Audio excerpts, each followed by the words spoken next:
மோட்சத்திற்கு செல்வதற்கு எது விதை? உள்ளதை உள்ளபடி சொல்வது, அதாவது பொய் சொல்லாமல் இருப்பது தான் மோட்சத்திற்கு செல்வதற்கான உயர்ந்த வழி. வாய்வழிய உணவு தெரியும் நமக்கு, செவி வழி உணவு எது? அற்புதமாக எழுதுகிறார் வாரியார். சாதுக்களின் உபதேசமே செவி வழி உணவு.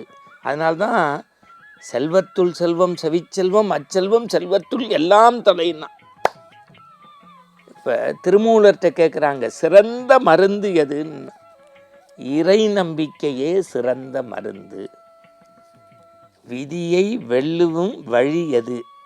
எல்லாரும் சொல்கிறோம், எனக்கு விதின்னு இப்படி வந்திருக்கேன்னு. விதியை வெல்லக்கூடிய வழி அது. பிறர் நமக்கு தரக்கூடிய துன்பம் இருக்கிறதே, அந்த துன்பத்தை பொறுத்து கொள்வதுதான் விதியை வெல்வதற்கான உயர்ந்த வழி.